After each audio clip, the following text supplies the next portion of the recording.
Well, hello everyone and welcome back to the VocTech Podcast. Our aim is to improve the dialogue between ed and tech for better innovation and impact. This week we're back with our VocTech Podcast, this time looking at assessment and skills and thinking about what is skill and how should we measure it? Or even, should we measure it at all? I've been pondering and chatting to people about the more nefarious applications of assessment in the workplace. And with this kind of algorithmic management stuff, there is a potential for that to displace human managers. But also a lot of the kind of productivity returns are often from increased work. So you said about task scheduling, the density of work. So workers doing more with greater intensity.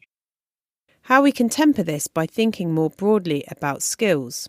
We could have assessment systems that were really good at demonstrating more specific things that people know about or can do. But I think if we can rethink that and make it much more about that side of the equation, about helping the employee stay on course and focus their time and energy where their motivation is, that's a much smarter use of technology.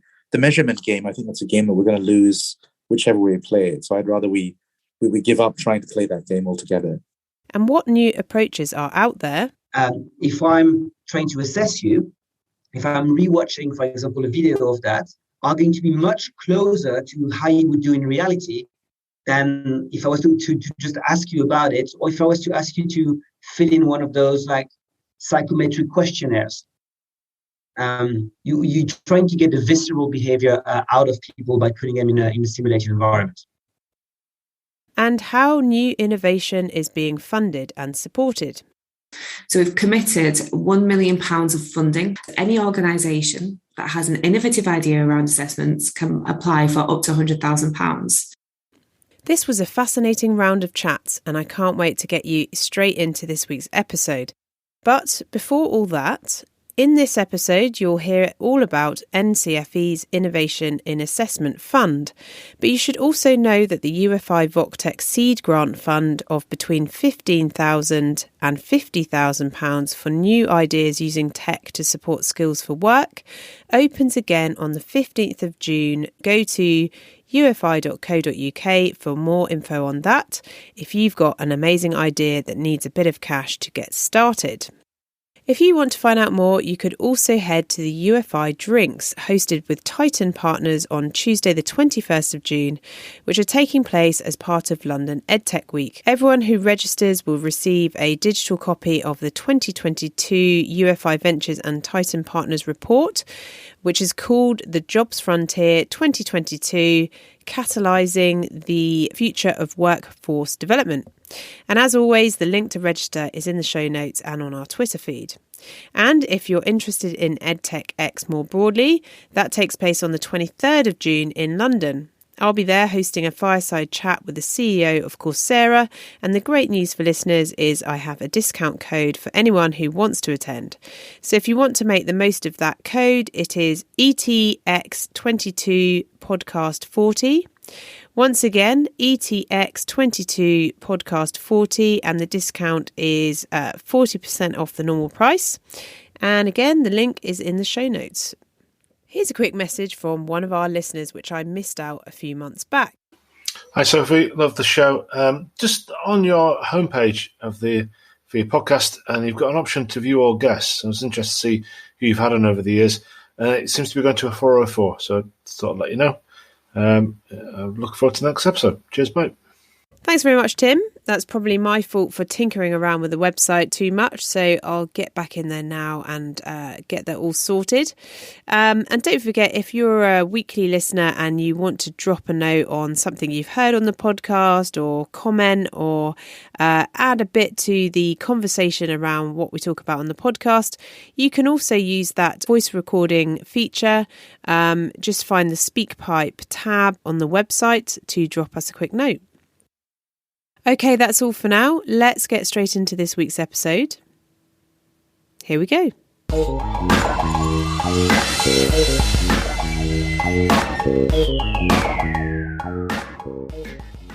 I'm delighted to welcome Sharath Jeeven, OBE, no less, founder and executive chairman of Intrinsic Labs, to the EdTech Podcast. So welcome, Sharath. Thanks, Sophie. Real pleasure to be on. For all of our listeners, Sharath is the executive chairman of Intrinsic Labs, which supports organisations and leaders all around the world to solve deep motivational challenges, from governments to leading universities and high-profile corporations, from L'Oreal to the London School of Economics. And Sharath is also the author of a well-known book, also the same title, called Intrinsic. So, Sharath, it's going to be great to have you on the podcast, first of all. This episode is all about assessment and skills. And I suppose, like in this episode, I'm talking to a variety of people about how we measure skills and aptitude in the workplace, and also whether we're at risk of making that quite a narrow definition of what good looks like, or if we can sort of be more creative about how we capture what skills look like in the workplace, and what that means both for an individual in the workplace and that company itself. So given your work with Intrinsic and some of your really interesting clients and partners there, I wondered what you're seeing in how companies are going about measuring skills and thinking about what that looks like within their organizations as well.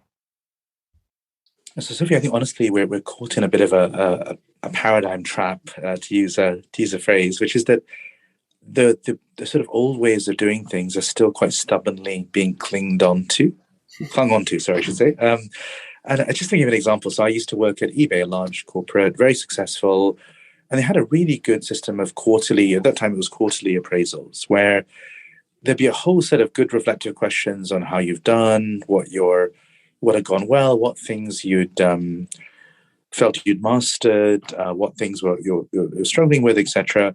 All of this very good reflective stuff that was built around what I would call mastery in my language. So becoming the best version of yourselves you can be. And at the end of that wonderful 2-page form was a number. So you had to rate yourself out of 5, and your manager then had to give you their view of that number from 5. And I can promise you, about 80% of the conversations I listened to from colleagues and so on, that number destroyed all of the value of those 2 pages. And I think that's the paradigm trap we've got into in corporate, but also organizational life, that we're still seeing skills as a comparison culture rather than a form of deeper mastery. And it's a really strange way of thinking about the world, because we aren't, what is the relevance of measuring one person versus another? In this case, in eBay, I think there was a 2% difference in your annual bonus based on whether you got a 3 or a 4 or a 4 or a 5, and so on as well.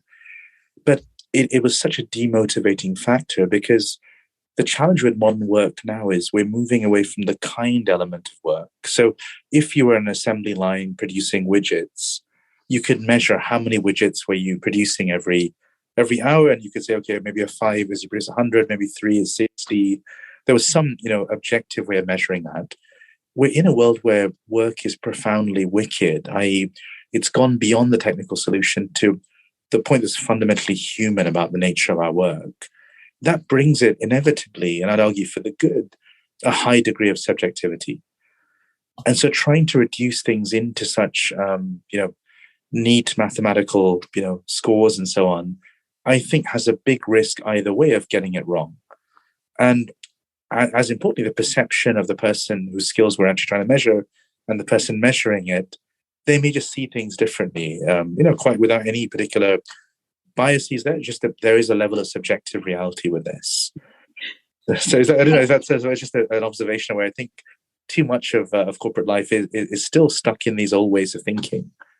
Yeah, do you know, I'm really chuckling to myself, because thinking back to my corporate days, I absolutely was part of that system. So by both either receiving that number myself or giving it out, and a bit like all of these things where you measure, how people experience that number, whether they're the person receiving it or giving it. There's always a disjunct, isn't there? So there's the conversation then becomes a sort of wrangling around whether the number is correct and based on, and like you say, it's a complete distraction as opposed to, you know, how can we develop you? How can we think about that in a broader sense? So that's why I was chuckling. It just really brought me back to that experience. Just so many of us have been burnt by this sort of thing, and I think, look, and the reason why I think there's a fundamental mental model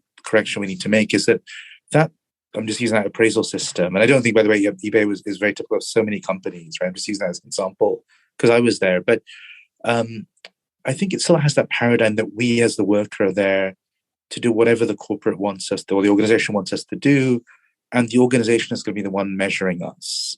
And I think where I'm seeing, my work with, I work with companies like L'Oreal, Shopify, very progressive organizations, but also London School of Economics, as you mentioned, governments in Kenya and India.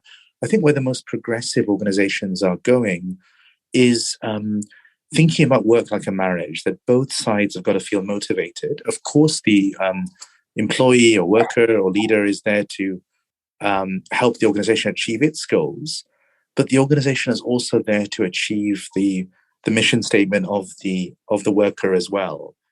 I found it interesting the shift from sort of unit economic value and measuring from that point of view to something that's a little bit more interconnected and sprawling and about our human skills as opposed to just the things that can be automated. And one of the conversations I've got for this episode is with an institution that looks at the future of work, and they've done a report on, say, the assessment of low paid workers within the retail environment. And that to me seems like a very cynical application of assessment whereby as a whole we're moving towards more, you know, what is it that can't be automated? So is it collaboration? Is it creativity? Is it coming at things, you know, in a more sophisticated way? But I guess what it does show is that in some environments there is still this temptation to kind of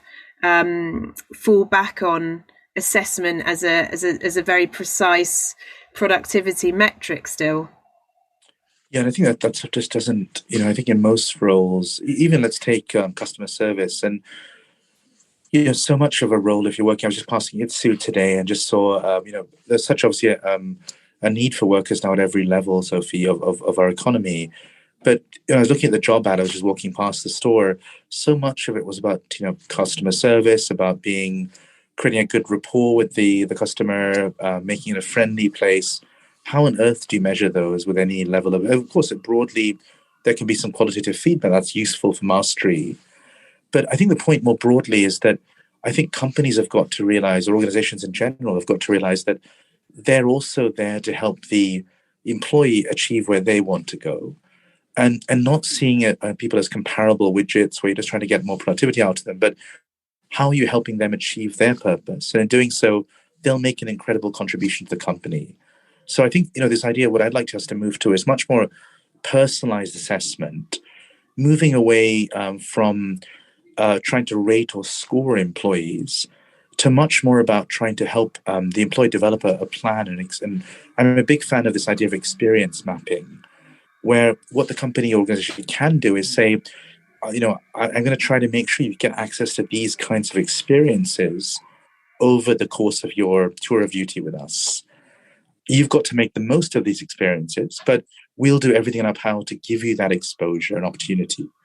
So, you know, for example, let's say you're working in a consulting environment, and the organization might say, we really want to make sure you have the chance to work with in a difficult, more challenging client situation, because we want you to learn how to troubleshoot and bring an issue back. So they should be scouting out for those kinds of opportunities. But then their role is to give good feedback to the employee, peer feedback as well as sort of hierarchical feedback, about how they're doing so they can develop mastery in that area.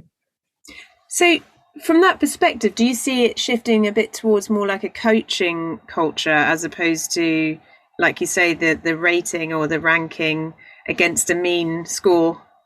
Yeah, so what I talked about my book stuff here in Intrinsic about this idea of like, what are the different cultures of management out there? And there's obviously the old school managerial culture. I'll tell you what to do, you do it, you know, that sort of idea. That tends to be the, you know, I pretend to pay you and I pretend to work. That leads to that kind of dynamic often. The second dynamic that is the mentoring approach, which is I've done it before. I'll come in and sort of bring my expertise. That usually doesn't work well because situations, especially nowadays, you can't copy paste in a situation to be the same exact reality. The third area, though, which is coaching you described, and I'm a qualified coach, I should say, but that tends to assume the employee has all the answers and the organization exists to unlock that.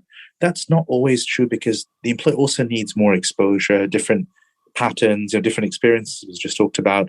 So I talk a lot about a nurturing culture where the role of the employer is to help the employee get to a place they wouldn't have got to otherwise. And it's helping them become the best versions of themselves they can be, not the version the employer thinks they should be.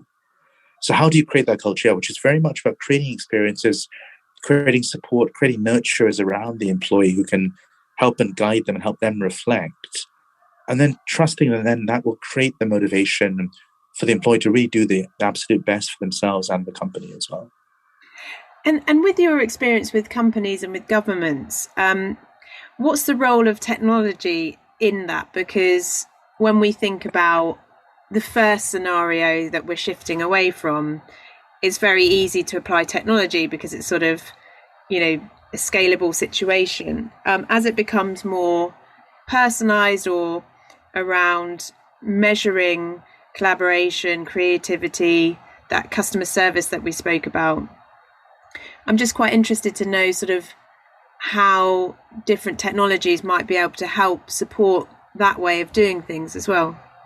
Yeah, I think you hit the nail on the head, Sophie, in terms of technology has been seen as a measurement tool. That's been largely the problem, I think. So I think if we see it as, we need a profoundly human experience, and I do this for a number of organizations around the world where I create a space for employees and leaders to define where they really want to go, what's their direction. And as much as possible, make that an intrinsic direction based on where their goals are, what drives them deeply as a person, as a leader, and for their teams. Once that's clear, what technology can do is try to help the employees stay or leaders stay on the course of that direction. It could be giving them prompts regularly. It could be helping them, capture an experience, what they learned from that, so then they can go back and reflect on it. It can help them give other resources they can look at, your podcast or a video to watch or an article to read, etc. So actually, it can deeply allow the personalization to happen. That's where obviously it can become very time-consuming and expensive to do that at large scale, as you alluded to.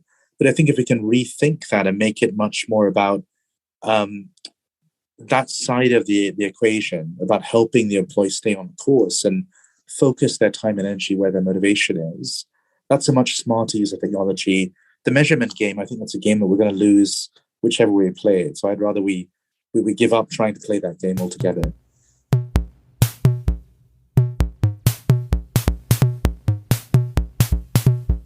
Now, Sharath talked about tapping into the intrinsic motivations of people in the workplace to enhance their breadth of skills.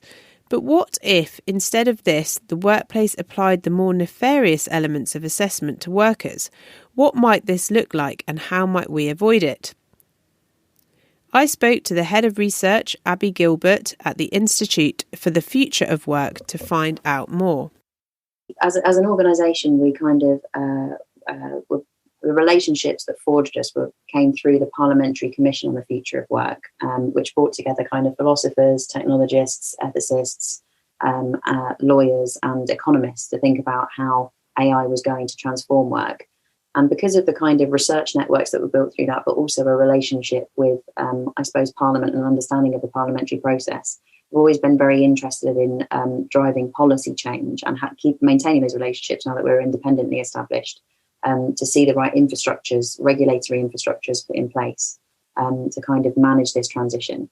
But as an institute now, we're also working a lot more to try and test and practically pilot things with businesses to try and ensure that this kind of technological transition does drive a fairer future of better work, and also working with regulators. So, for instance, at the moment, we've been commissioned by the Information Commissioner's Office to develop guidance for businesses on how they can engage workers in these processes of reviewing these systems. So we're really keen to work with business partners who want to get this right. We know that a lot of organisations are just learning about these things and would like to take them in the right direction. And so we're keen to support in that capacity too. So how I came to be connected with the Institute for the Future of Work and your research really is thinking about this area of assessment and skills. And, there's some amazing innovations happening around that. But also I was sort of thinking, well, what's the scenario that we want to avoid? And, unfortunately, sometimes because technology can be applied in a very scalable fashion to sort of unit metrics and things like this, I was sort of thinking about perhaps some of those lower paid workers might be in a retail environment and more reductionist approaches to assessment, thinking about productivity and that kind of thing. And a mutual contact said, you need to go and check out the Institute for the Future of Work and the research they're doing in that area. So that's how we came to be connected. But what I'd absolutely love, Abby, is if you could tell our listeners a little bit about what some of that work covers and some of the sort of framing questions they should be considering to sort of avoid some of the worst machinations of assessment, I suppose. Sure, absolutely. Well, I suppose the main piece of research that we've done so far that speaks to this specifically, this issue of kind of performance management in an era of algorithmic systems and algorithmic management, is captured in our report, The Amazonian Era, the Gigification of Work. And that second part of the title, I suppose, refers to the kind of broad sweeping changes to the labour process, to the nature of work, that, it's access to it, terms and conditions and quality of it, that are the result of this kind of new form of management. But it does all link back to this kind of recognition of performance and how that links to value. And we describe in that report something that called the human data cycle. And it's kind of the process by which this transformation of work can happen. And it involves three components, and they're in a cycle and feed into each other. And the first of those stages is this kind of concept of representation. And this is where performance becomes, or work becomes, defined by what can be measured and quantified within an algorithmic system. So within kind of combined infrastructures of surveillance and quantification. So let's say hypothetically that's the number of items scanned on a till, or it might be the number of emails sent or the number of calls made. Then in the second stage of this human data cycle, there's standard setting. So at this point, the kind of what these performance metrics are, there becomes a standard for performance. And that might be something that's arbitrary, like 95% delivery, or it might be set to the highest performer. And obviously you can see how in some contexts that might lead to discrimination and issues around ability in the workplace, which is something that we explore separately and can perhaps pick up on a bit later. And in the third stage, so we've got this representation where work becomes defined by what can be measured and quantified, standard setting by where those metrics come to define success. And then in the third stage of this cycle is intervention. And this can be punishment, so punitive, or positive. So a kind of punitive example of that in the workplace is if you don't make the 95% threshold, then you don't get more access to hours or your contract, or you have some kind of, remedial action. And a positive version of this would be where there's kind of a gamification of work where you get given rewards for exceeding kind of like standards or meeting targets. And this gamification thing, I suppose we can come on a little bit later around approaches to motivation, or the logics of motivation that are embedded in these kinds of approaches. So we've seen that in retail, as you kind of mentioned, which was where this study began looking at kind of what algorithmic management was doing, but then actually found that this logic and transformation of work that's represented in this human data cycle is actually happening across a number of jobs, both those which are kind of traditionally conceived low paid work, but also some kind of like so-called middle skill and middle pay jobs. And this also represents the kind of flip side of this in relation to learning. So engineers that were working in advanced manufacturing who'd seen the introduction of algorithmic management technology within their firm were also set to do this kind of like recording complex tasks on their phone through the app and how long it takes, so that they could be planned, predicted and scheduled for the future, but also, monitored to have 95% delivery rates of active time that was delivering value in the way that the business understood that value should be contributed. But this also allowed for the kind of recording of how processes were completed in order to performance manage staff on the basis of their compliance to the way that was the one best method, which I suppose also relates to kind of performance becoming more, cohered to a single approach. changing both the agency of workers, but also kind of transforming the way that learning works in the workplace. I suppose we feel that there's not been enough kind of attention paid to this, and that's where the conversation should be in the future. It's just absolutely fascinating. And yeah, that last point I can really see. So if that trend continues or scales across different sectors or types of business, then ultimately what can happen as the learner within that organization, the employee, is that the kind of creative aspects of that job are limited, and your ability to as you say, the agency and the ability to come up with creative solutions is kind of withdrawn, which just does tie back to this feeling that things are becoming more task driven. From your work in research, is there a better use of technology that you've seen? Well, I suppose there's a couple of angles on that. One of them is around health and safety, and I suppose there's a positive and a negative side to the kind of health and safety story. But the other one is around improving working conditions. I suppose there are kind of various agents at the moment, including worker representatives, that sort of suggest that at the moment the main issue is that there's an information asymmetry between employers and employees in terms of these data sets.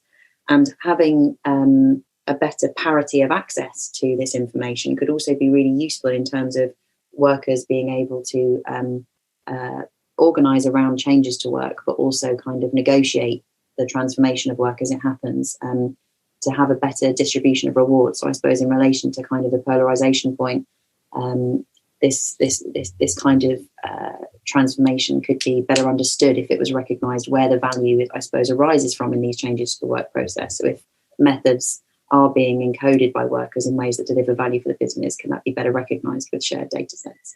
That's so fascinating. So, I mean, this goes back to whether the assessment and idea of skills is determined by the employer or is more like a self-reflection on behalf of the employee. And so I suppose in that scenario, the employee has better access to their own data and to that transformation process, and then inputs into, have you thought about this, as opposed to just, let's crank those productivity metrics.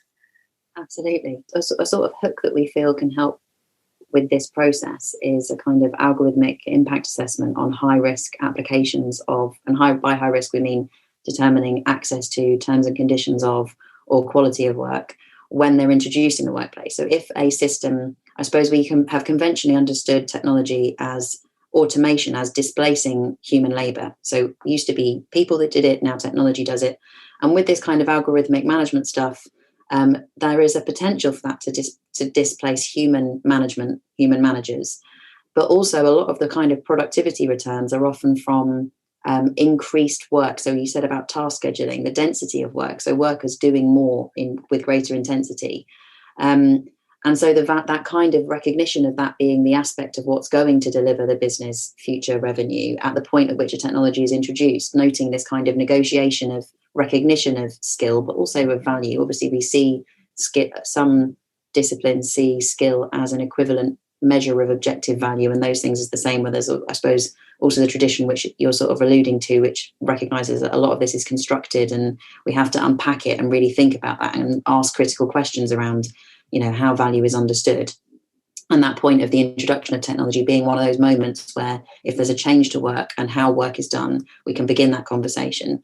So having these conversations around how technology changes the sort of distribution of work and labour, but also then the distribution of rewards in firms is quite important. And this is quite interesting, I suppose, when you look at something like care work, which has got a lot of comparables with retail sector because of the kind of,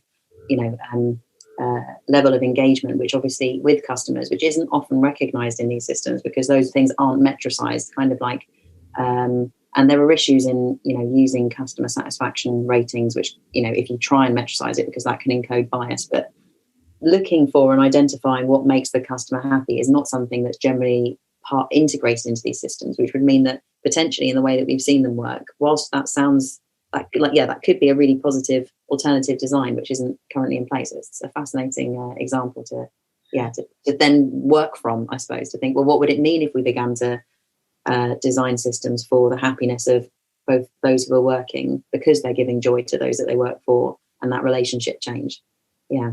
I guess thinking more broadly outside of sort of vocational and workplace environments, we've had conversations on the years over on the EdTech podcast about assessment in schools and assessment in higher education, and how that again can be quite limited perhaps in terms of what we're measuring, and in a world that's sort of rapidly changing. So I guess my question to you would be, are we at risk of bringing that same narrow definition of assessment into the workplace as has been perhaps tradition in schools? Yeah, I think it's an interesting thing to reflect on. I suppose we've picked up already on sort of whether or not can my job be rated on the number of transactions I make on a till as a retail worker. And there is a recognition of this within the kind of AI and machine learning community that create the systems that evaluate these sorts of forms of performance. And I suppose that reflects this drive for what is often referred to as, I suppose, greater data saturation. So this idea that we can get more and more data to represent how actually multidimensional things are, as opposed to the one-dimensional of a particular metric, to better capture reality. But this drive to get away from these kinds of single one-point metrics can motivate this kind of ever more invasive approach to surveillance, rather than the conversation around, well, what really constitutes what is valuable here for the people that are involved, including the workers. And so I suppose that kind of, this is referred to sometimes in AI development as kind of construct validity. So let's say performance is the construct.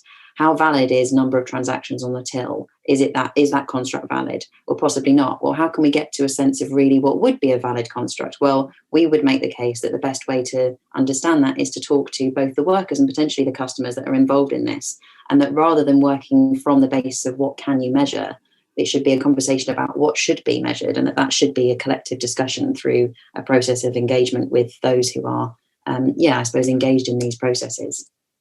Fascinating. To build on that, for example, so without going down the bloated route of more data points, how do you see the measurement of things like motivation or collaboration, or what the areas that have traditionally been seen as quite difficult to sort of measure? Do we want to measure them? And if we do, is there any kind of clear path as to how that can be done as well? Well, I suppose there is already the kind of like, at the moment, management of and measuring of motivation is being metricized. It is being captured through this gamification approach. So through the whole, how motivated are you to perform on the existing metrics? And then we'll give you rewards with vouchers through algorithmic management systems on that. And we've seen that's quite, the developers of these systems have said that that's already very popular among youth and in some East Asian markets. But it has this kind of trade-off with the collective dimension of work, because the way that it evaluates motivation is kind of in conflict with collaboration. Because it drives what can be a competition as the logic of how these things come forward. So I suppose the design for creating spaces in which collaboration has a role in also being part of motivation is something that we need to think about more. And I think we're quite interested in redefining the discussion about skill to think about capabilities, which kind of reflects the extent to which people feel able to adapt to their circumstances and the demands put on them and environment by having the right resources to respond. Hopefully that's a conversation that we can come back to in the future around how that relates to the design of these systems, following the findings of a big research project that we're currently undertaking, funded by the Nuffield Foundation, the Pissarades review. So more soon on that.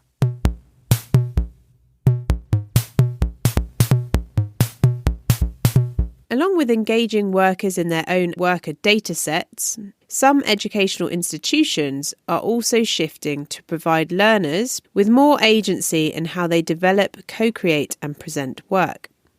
Dr. Emilia Peterson explains. Here's a bit of background before we then get into our chat. So, really excited to have Dr. Emilia Peterson, who's the Head of Learning and Teaching at LIS, or the London Interdisciplinary School, on the EdTech Podcast. So welcome, Amelia. Hi, great to be here. So for our listeners, Amelia is a social scientist with a background in policy and consulting, Amelia studies education reforms and their relationship to social, geographic and labour market inequalities. So I'm sure you've got your work cut out at the moment, Amelia. But prior to LIS, Amelia was an LSE Fellow in Social Policy. She has also taught and supervised students at the University of Bristol and at Harvard, where she received her PhD. And for regular listeners of the EdTech podcast, Amelia is also the co-author with Valerie Hannon on one of the books featured previously on the podcast. Just to delve a little bit deeper before we jump into some questions, on the LIS website, it says, I joined LIS because I've studied education reforms for long enough to know that the biggest change is possible through the creation of new institutions. I've been fortunate to be part of some fantastic universities, but there are still so many ways in which higher education is constricted by disciplinary silos. LIS has created a groundbreaking curriculum that respects the importance of disciplines, but explicitly teaches students how to connect, integrate, and apply them to complex problems. And that's the frontier of knowledge we need to crack today, and I could not be more excited to be working on it. So welcome again, and thank you so much for giving us your time at this point in the year when time is especially precious. To kick off, perhaps at a very top level, what would you say is your approach to assessment and skills with all those different hats on? So thinking of your work with LIS, your research with Harvard and teaching there, and, when you've authored books and ruminated on these topics, which conclusions have you found through that work? Absolutely. Yeah. I think the key thing has been really recognizing that so many of the assessment systems we have currently are about ending up with some kind of overall evaluation of a student. So we're used to kind of collapsing together all of the different things that students can be good at into things like A's or B's or a first or a second, if we're thinking of the UK university system. And that instead of collapsing together all that kind of information, we could have assessment systems that were really good at demonstrating more specific things that people know about or can do. So this is traditionally how things are thought of more in the vocational sector, where it's more about kind of demonstrating that you've really mastered a particular kind of domain of skills. But it's something that we don't see as much in the more kind of general school sector and in higher education. We're very sort of obsessed with giving people these kind of overall evaluations of how they've performed in something, and of trying to make those evaluations comparable across subjects. So, we want to end up with this idea of an A in English being the same as an A in maths, or a first in biology being the same as a first in maths. But actually all of the effort that goes into trying to kind of create those comparable evaluations means we really lose any of that more detailed information about, what can someone actually do when they're coming out of one of those kind of programs. And so I think a real shift in assessment would be to focus more on what are the ways that we could communicate more specifically about kind of what people know and what they can do, and whether that would enable a much more motivating, a much more reliable, much more valid way of assessing. That's just so interesting. And and everyone listening, I think, with all the usual caveats, it's just so inherently sensible, and a sort of direction of travel that I don't think many people would argue with. Putting that into context for sort of workplace training and thinking about skills in relation to the workplace, have you got any examples of, either companies or sectors that are approaching assessment or how they kind of think about the skills within their company, within the employees within their company, how to sort of measure that without collapsing in that reductionist way that you talked about?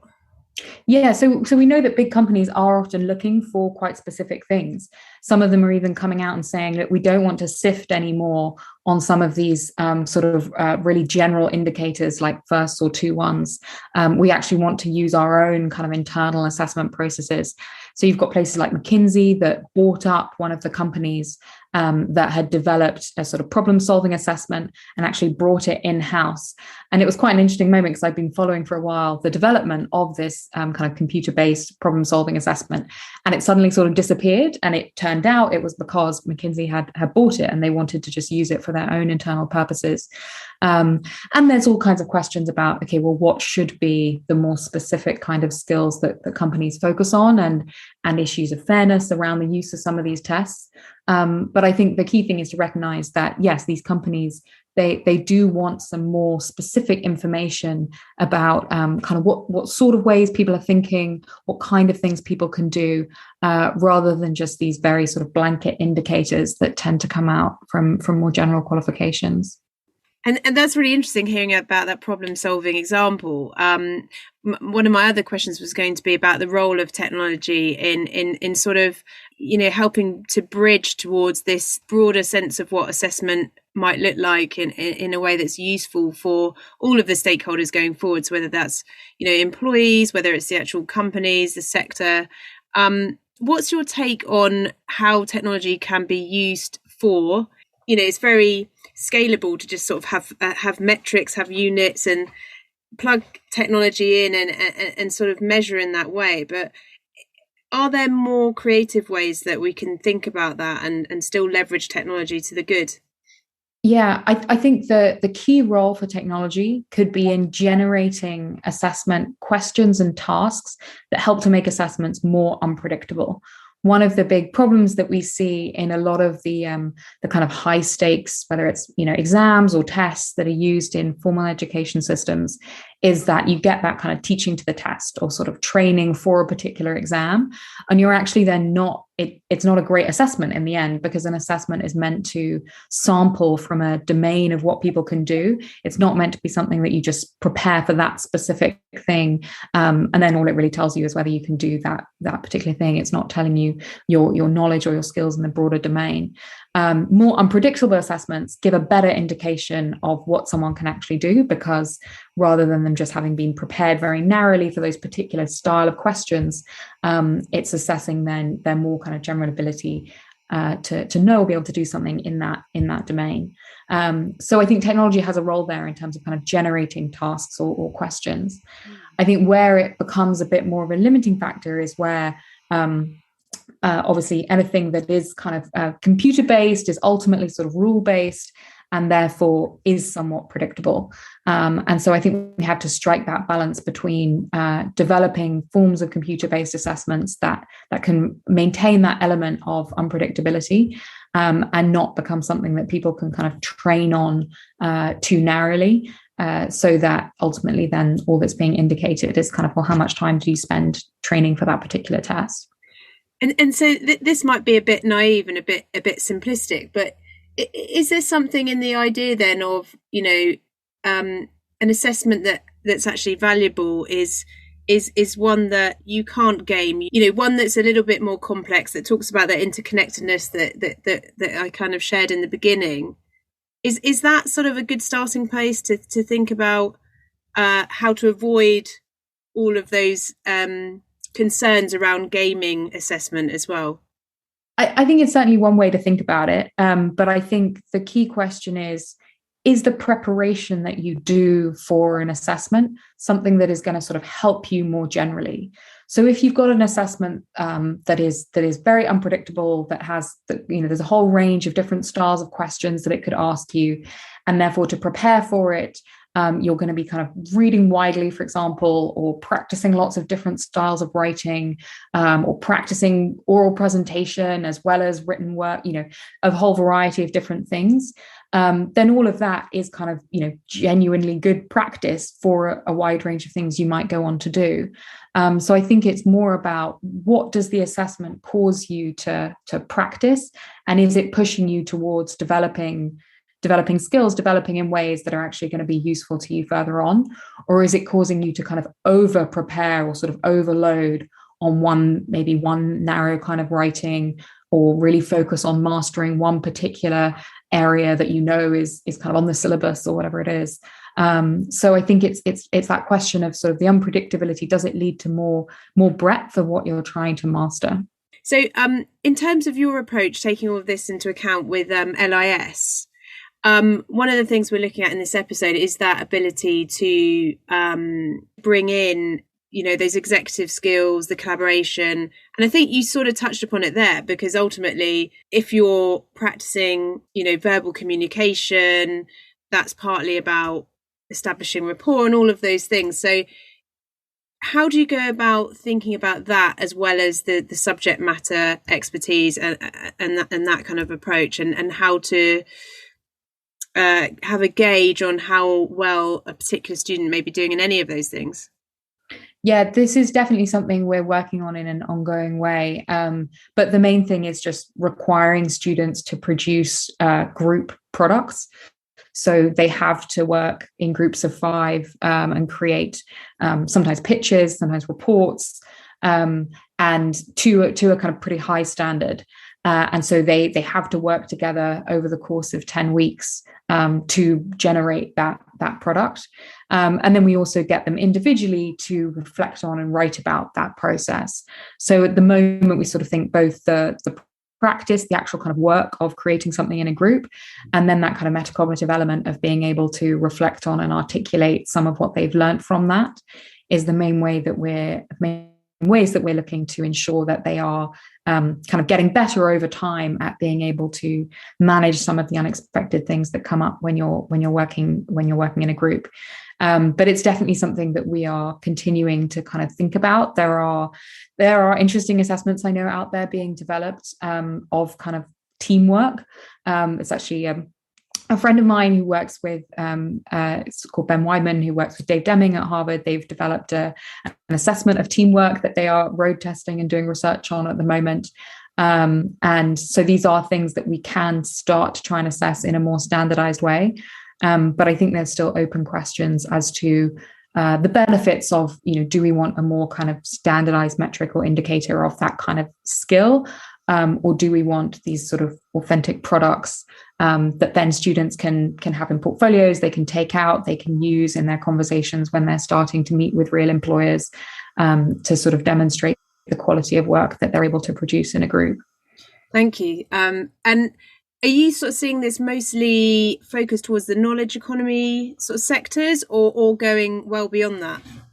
I mean, certainly for our students, that is a big focus. Our curriculum, as we say, is sort of based around complex problems, and really that means problems that are largely sort of undefined, that are related to these big issues such as sustainability, inequality, things where there's always sort of moving goals, shifting interests, and they have to sort of navigate and balance all of that. So a lot of that inevitably then, leads into certain sectors of the knowledge economy, but that I think now encompasses quite a wide range of sectors. If by the knowledge economy we mean, things that rely on information, the generation and absorption and use of new kinds of knowledge. But I think what it would look like is, for example, across different subject areas, having a better sense of, okay, well, what does like really high quality written work look like? What are the kinds of standards that we could talk about across different subjects? What does it mean to be able to synthesize knowledge? And that could be in a subject area, it could be across it. But if we have more standards of some of those kind of cross-cutting things, and we've got assessments that are better at indicating whether people are kind of reaching those standards, I think that's where we would really move beyond just this sort of vague idea of A's and B's and first and D1s towards something that where the actual knowledge and skills people have can be more meaningful, more visible, and therefore people have more incentive to actually develop and not just sort of try and perform on particularly narrow assessments. It's quite interesting listening to you here talk about that as well, because I'm sort of almost seeing a mirroring of the unpacking of jobs, and when we think of automation rather than completely killing jobs, just sort of shaving bits off, and also potentially how we measure or think about things becoming a little bit more task driven, and that could sound negative, but if you look at it a different way and you think about portfolio work, then in the same way that people might work for lots of different companies, need to show their portfolio of work in the same way, rather than just having this massive scheme of work and curriculum and then getting a very defined grade at the end. It's more, okay, I did this bit, like, how did I perform? What level was it at? How can I display it? And that those two things almost seem like they're kind of in sort of syncing up slightly as well. Absolutely. I mean, I think the example one can always go to is if you think of those bits on LinkedIn where people can kind of put up, what skills they have. And at the moment, that just relies on, other people can sort of say, oh, yes, I think that person has that skill. But there isn't really anything that sits beneath that says, OK, what do you need to have demonstrated to be able to say that you're expert in qualitative research or design methods or whatever it might be. And at the moment, our assessment systems are not well geared towards kind of credentialing those skills. This was the kind of theory behind a lot of the sort of badging or micro-credentialing stuff that has never really taken off. But I think that's the shift that we should be trying to look at, is how can we try and make sure that our assessments are actually giving information about whether people have mastered a particularly useful kind of skill or area of knowledge, and not something where it just sort of remains opaque about, okay, well, you've got this degree or you've got this credential, but what did you actually do to get that?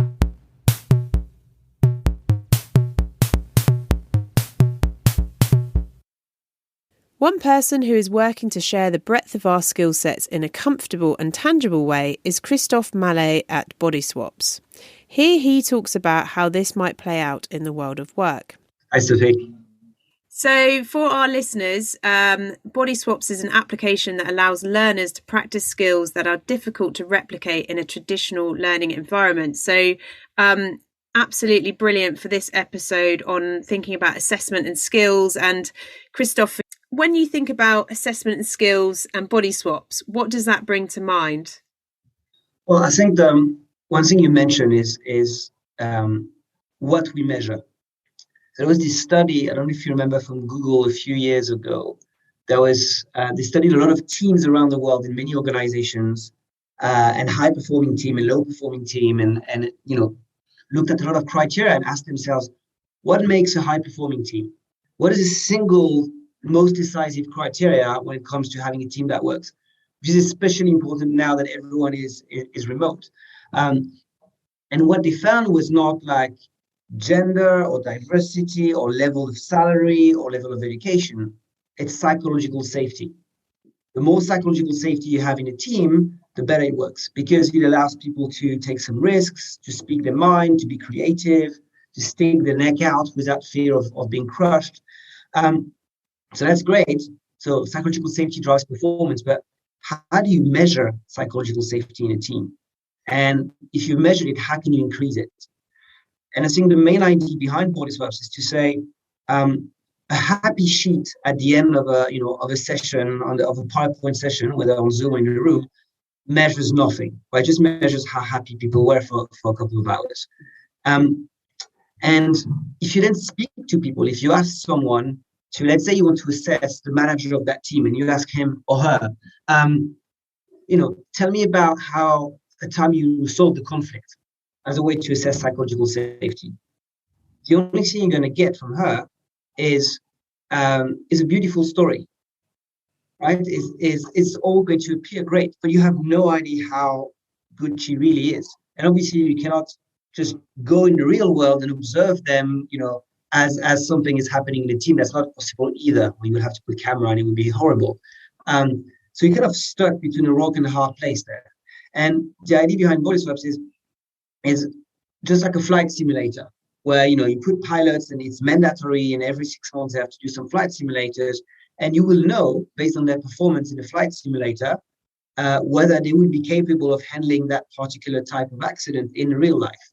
Yeah, and that's what we're doing with immersive VR, right? You put people in simulations, so it's safe, but the performance in the simulation is much, much closer than if you were just asking them the question. Yeah, I absolutely love that. And can you kind of expound a bit on some of the scenarios that you put people in? Yeah, so we have one on gender inclusion. And the idea here is not put you in the shoes of someone who's being targeted. The idea is more, how do you challenge someone who's not being inclusive in a way that is constructive, that does not antagonize them, so that they can change their behavior without feeling humiliated, right? That's the behavior you want to achieve. And so in the simulation, when you start, you're gonna find yourself in a project meeting with Sam, who we call Sexist Sam for obvious reasons, and Sophie. And they're interacting, talking about the project. He's being horrible to her, and your job at first is just to observe and to click, press a button every time you feel that something is said or done is being inappropriate. Once you're done doing that, you get your results, and he might tell you, okay, Sophie, you picked up when Sam minimized her colleague's emotion, but you didn't pick up his excluding body language. Let's revisit that precise moment. So that's just a way to learn that's immersive, and you don't need actors or anything like that. Then you're going to be face to face with Sam, and you need to ask the right questions, choosing between different things to ask. So if you said, Sam, you're an asshole, what's going to happen? Well, first he's going to be shocked that you speak like that. And then he's going to cross his arms and shake his head and say, it's not me, it's her. And we're going nowhere. So the software tells you the mistake you did, and you can try again. That's pretty standard stuff. But the difference is Sam is a virtual human, right? It's like a video game character. So he's here 24/7. He has no feelings and he has no judgment. So you're not role-playing in front of your colleagues or in front of a coach. It's a safe space to interact. And then once you found the right combination of answers, and he's reluctant to admit that maybe he was a little bit tough, that's your place to intervene. So then you need to speak in your own words and tell him what you observed, the impact it had, and what you expect from him moving forward. And you speak to him the way I'm speaking to you now. So you try your best, you're improvising, and then you watch yourself back, and you get data on your performance in terms of what you said. So all in a safe space. And obviously, the things you're going to say to virtual Sam in the simulation, if I'm trying to assess you, if I'm rewatching, for example, a video of that, are going to be much closer to how you would do in reality than if I was to just ask you about it, or if I was to ask you to fill in one of those like psychometric questionnaires. You're trying to get the visceral behavior out of people by putting them in a simulated environment. And that's super interesting. So then what happens if I'm the customer? What happens with that information? How do they then take that information and make sure that the next interaction with a potential colleague who may have done well or may have done badly, that is constructive as well? Yeah, I think there's two dangers. We've had clients that tried Bodyswaps and say, "Oh, it's great. We don't need human beings anymore. We can just put the learners in there, and then they're ready to go in the real world." And that's not the case. We see very much the simulation as a tool. So the same way in a real flight simulator, the pilot is never alone. There's always an assessor run next to them. And so it's a tool to observe one's behavior in the simulation, and then have that very rich human one-to-one interaction about how to iron things out. Right, so it's a conversation starter rather than the whole thing. The other danger is around the data, and we see a lot of people in VR outside who are trying to assess, give you a score, and say, "Oh, you're 92% not racist, and you're good to go." And that doesn't work for a few reasons. One is, so we use artificial intelligence, especially voice analysis, what you said, so some semantic stuff, some speech emotion as well. And it's good. It can give you some insights as to, you didn't use some of those words that would have shown us that you understood what happened. Maybe try again. But you can game that, right? You could literally be insulting the character and the AI will not pick up. And secondly, AI has biases. So if you have an accent like mine, the speech to text that is necessary to analyze what you said is not going to work very well. So I would always say use that as an alternative to having a role play, an alternative that is much more scalable and flexible and safe. but don't use it as an assessment tool in and of itself. Always use that kind of idea of collaborative intelligence, in which coach is going to leverage the technology to be able to provide coaching that is all the more, tailored and precise. And then talking about where you partner with people to help surface these aptitudes or needs to improve skills. So I can see that you're working with sort of companies. Are you also working with the earlier stage of talent development? So whether that's further education colleges or universities who obviously want to show that their students are more than a number, that they're going into the workplace, that they have got this rounded ability as well. Yeah, indeed. So we work a lot with further education. And I think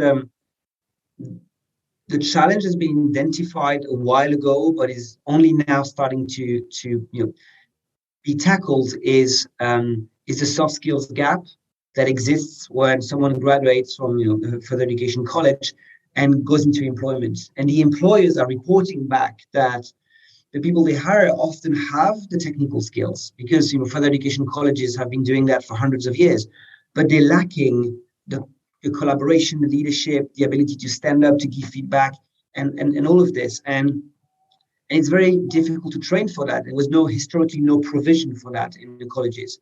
And as always, it comes by the government, from the government by way of Ofsted, who's now assessing education institution on their ability to also provide learning around those skills. And because there's now to be very blunt, financial incentive for institutions to develop those skills, then they're looking to invest in solutions. And I was speaking to my girlfriend who was at UAL a couple of years ago and had a job interview training course in which the tutor, who was the art tutor, history of art, so not really qualified, was just asking students to go, in pairs to do a mock interview with one another at the end of the room and then come back and report on it, it's box ticking exercise. It's completely useless for the students, and it's an absolute waste of time for the teacher as well.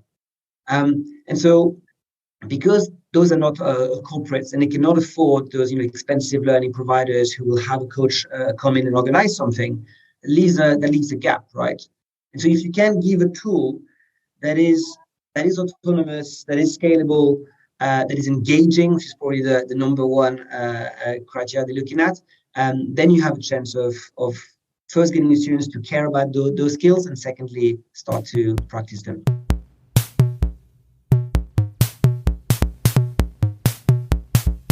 Surfacing more of these engaging and new approaches to skills development and recognition is part of NCFE's current mission with their Innovation in Assessment Fund. I caught up with Jessica Blakey to round out this episode and hear about the focus of the fund and how people can get involved. There's a lot of chat out there around assessment and a big appetite, I think, for innovation in assessment. So I'm sure all of our listeners will be listening in very keenly to this episode. The good thing about NCFE in this space is that you have funding behind these activities. So can you tell us a little bit about the Assessment Innovation Fund, what you've done today and what you've got coming up as well? Yeah, sure. Now, for us, innovation isn't just thinking about all that future technology and that kind of thing. Innovation can be as digital as that, but also as analog as an innovative way of engaging employers in assessment development, for example, so going all the way through that spectrum. But what NCFE are doing are putting their money where their mouth is. So in the summer of 2021, NCFE launched the Assessment Innovation Fund to lead innovation within assessment across the sector. So we've got a really controlled process that delivers robust results and evidence. So we've committed £1 million of funding through our social investment strategy to support this. So what we've done so far is any organisation that has an innovative idea around assessments can apply for up to £100,000. So that's kind of any stage of a learner's journey as well, from kind of your diagnostic, where are learners at, how do we assess learners to help them make good choices about selecting courses or qualifications or CPD if you're an adult learner, all the way through your formative assessment, so how do I know how I'm doing, and into the summative space. So our mantra as a team is evidence-informed disruption. What we want to have a look at is building an evidence base to inform change in the sector. So within the Assessment Innovation Fund, the way that looks is that we've got a really robust process that's pre-screening, an expert panel that's made up of industry experts as well as internal NCFE colleagues, and they put the applications through the ringer. So we've had close to 100 applications so far, and so far we've only awarded 5 successfully. So I'm really happy to talk about those as well. And they're on a real range from everything from kind of using digital credentials and badging within assessment to use of VR to making regulated assessment more accessible for learners with SEND. A span all over as well. So it's not just the UK. We have a successful application from the University of Newcastle in Australia, who are working with us to test the process of moving from quantitative to qualitative feedback. So on their teacher training program, so moving away from kind of your marks, grades, 80% distinction, that kind of thing, to qualitative digital badges that actually tell the learner how they're doing in real terms, in a way that they can pick up and actually apply that to their work. So they're evaluating that approach and that impact on staff and students and their attainment and workload, and getting some really positive initial readings on that. Yeah, I mean, that's really interesting because some of the other conversations I've had for this episode are exactly that. Like, how do we get away from the sort of unit basis of assessment to, a broader look at what someone's abilities are? People talk about 21st century skills, but how do we actually measure them, I suppose? And so I'd love to hear your thoughts on that in the context of the fund or your broader work as well. Absolutely. So a lot of the vocational education suites mean that we're assessing skills that are by definition quite intangible. So things like teamwork, and what does that actually look like? How do you break that down? And we know, evidence tells us that effective assessment looks differently based on what you're actually learning and what you're actually wanting to achieve out of the back of it, what the purpose is.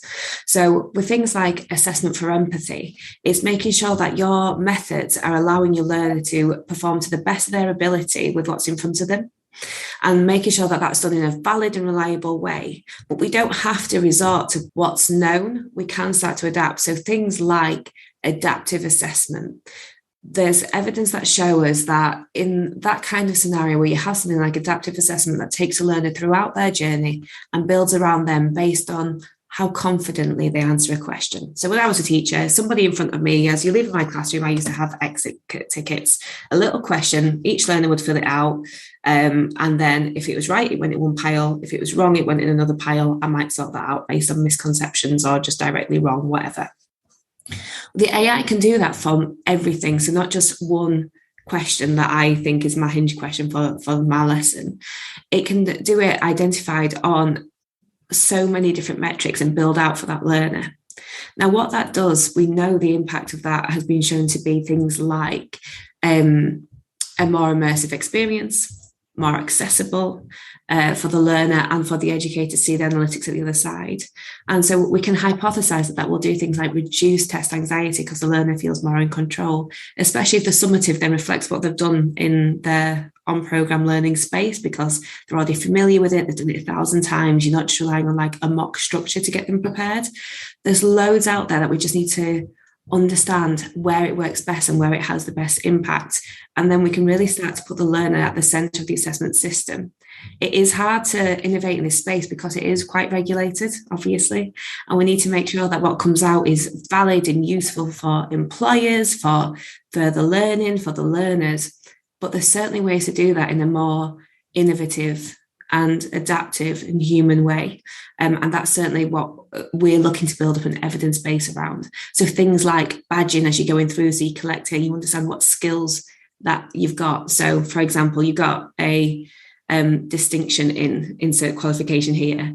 What does that actually mean? What do you do well? What do you not do well? If you wanted to progress, like what areas do you need to progress into to do better in the next qualification? All that kind of thing needs to be considered and built in. Newcastle University in Australia is one of the ones that we got going first. We're also working with Sheffield College, who are testing the effects of VR to enhance learning through a range of assessment approaches. We're working with a project called the Really Neat Project, and they're testing the effects of a personalised form of assessment that will allow young people to access assessment via an immersive experience. So they're looking at piloting that in functional skills assessments that their learners take. Their hypothesis is that using modern technology and games-based principles will be more engaging and more accessible for learners who may have had negative experience with education previously and have additional needs. We've also got 2 that are going on at the minute and that are looking around formative assessment using open-ended questions. So the first one of that is called Bolton College, and their platform is First Pass. We're really pleased to be working with them. So they're looking at using natural language processing technology to give real-time feedback. So they started one of their business level 2 courses, and then they're currently out actually asking for more people to come and get involved and more people to volunteer to have their learners to help train the AI to be more effective. Thank you. And is it a rolling fund? So if people are listening in and they're like, oh, actually, I think my development or initiative might be relevant, how is there a window when they apply, or is that just a kind of rolling conversation? Yep. So we do have some funds that's likely to roll over. So the £1 million hasn't yet been spent. And we have another window that's going to be open in the autumn term, so kind of October, November deadline. And there'll be information about that coming out any moment. So to date, the grant has been open to up to £100,000. And while that funds will still be available, we actually want to focus on some smaller scale projects next. So the next window will be looking at projects of up to £25,000. So hoping that will encourage a more diverse, focused, potentially smaller scale pilots, rather than some of these ones are kind of quite big. And big in scale, big in time scale, big in scope. So we want to get some more focused, kind of narrow but deep impact within maybe a college or FE sector specifically. Fantastic, thank you. So the NCFE have spoken about the 3 A's of the future of assessment. So can you kind of enlighten our listeners as to which A's those are? Yeah, of course. This is in a response to JISC. And so we looked at the JISC manifesto for the future, as it were. And so I could talk about the 3 A's, but more specifically what we were looking at as part of that was the accessibility part. So one of the ones that was most important to us was thinking about how accessible are our assessments actually. And this is what I mean when I'm saying that it's not just kind of you whiz bangs and future technology and everything very exciting in that form. It's also thinking about things like how can we work with our staff to make sure that we are representing a variety of people in a neutral or positive setting? How are we working with our assessors to make sure that we are not baking in bias in the way that we assess?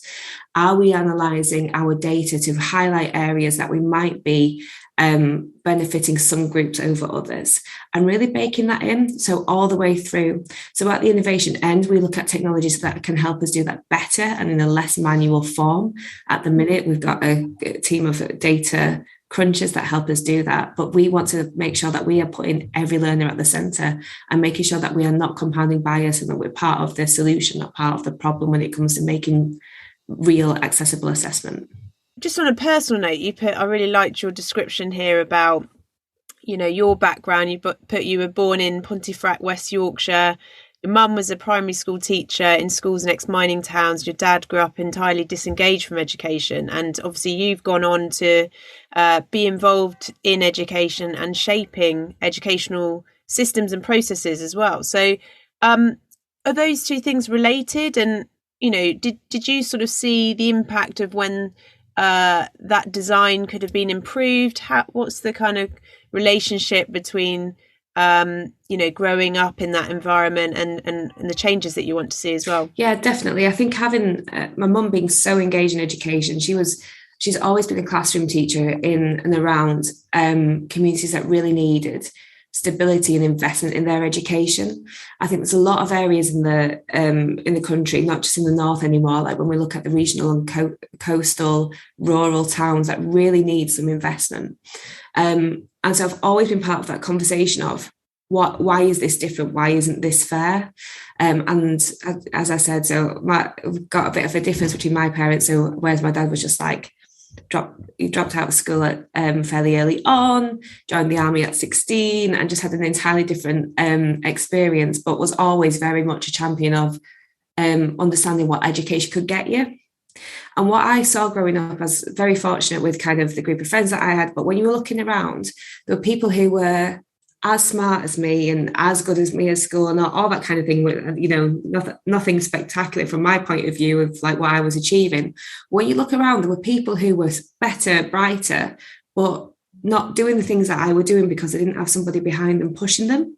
And for me, that was always interesting. It was only when I got to kind of a little bit older, I was reflecting back on it and the opportunities that you had. And I think if you're in a position where your education's got you somewhere, and with the support network around you, you kind of have a responsibility to open doors that other people can't open by themselves and leave the door open behind you to pull other people through.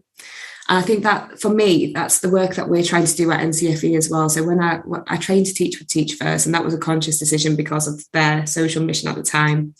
And I think NCFE, with their charitable arm, this is what we're doing. We're thinking about who is it that isn't being vocal in the sector, who doesn't have a voice, who is finding it really hard to push that door open. And then we're identifying the areas where we can make that more accessible, we can leave the door open, and we can get those inroads. I think especially that's interesting in the VTQ, the vocational space, because when people think about your level 3s, you think about A levels, you think about GCSEs, you think about the typical picture in August is of some very happy looking kids jumping off the top step of a school, clutching the results in one hand. VTQ looks different. It doesn't give you the same photo ops, but they're the people that kept the country going during lockdown, like the people who do our kind of qualifications, the people that were turning up, keeping things ticking over, the brains, the minds, the skills to keep us all going. And it needs more attention. It needs more investment. And that's very much what we're focused on, what we're wanting to grow.